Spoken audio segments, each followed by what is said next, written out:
Mahigit sa 40,000 pulis ang nakatakdang i-deploy sa buong bansa para matiyak ang mapayapang paggulita ng Semana Santa. Samantala, siniguro naman ng LTFRB na sapat ang mga bus na babiyahe para makauwi ng probinsya ang ating mga kababayan. Si Ryan Lesiges ng PTV para sa Balitang Pambansa.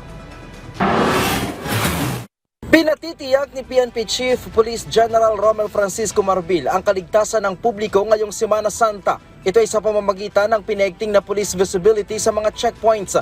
Bukod dito, ay mahigpit ding pinababantayan ng hepe ng pambansang pulisya ang common crimes tulad ng talamak na pagnanakaw. Malimit daw kasi na sumasalisi ang mga kawatan sa mga ganitong pagkakataon.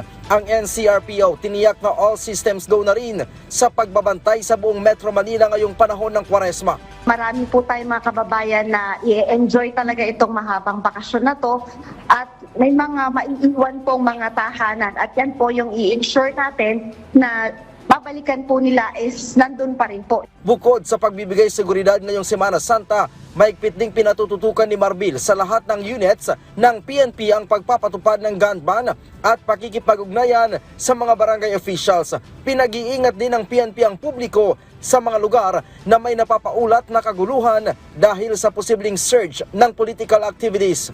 So tayo po in-ensure po natin na lahat ng ating mga kababayan is magiging safe po kung ano man po ang kanilang mga gagawin. Aabot sa mahigit 40,000 pulis ang ipapakalat ng PNP sa buong bansa. Nananatili naman ang heightened alert status ng PNP para matiyak ang mapayapang paggunita ng Semana Santa. Samantala, ang LTFRB tiniyak na may sapat na bilang ng bus na magagamit ang mga biyahero na uuwi sa kanilang probinsya ngayong Holy Week.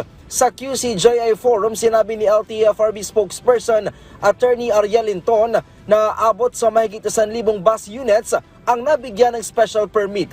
Mahigpit din daw na ipatutupad ng LTFRB ang zero tolerance para sa mga tinatawag na kamote drivers sa public transport. Ito ay kasunod na rin ng mga aksidenteng naitala na disgrasya sa Commonwealth Avenue kung saan 2 ang naitalang patay. Mahigpit din daw na babantayan ng LTFRB ang mga kolorom na sasakyan na mananamantala ngayong dagsa ang mga pasahero.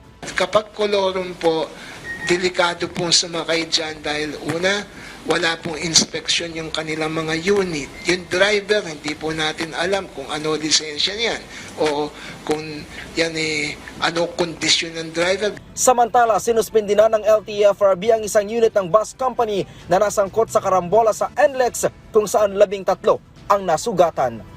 Mula PTV Manila, Ryan Lesiges para sa Balitang Pambansa.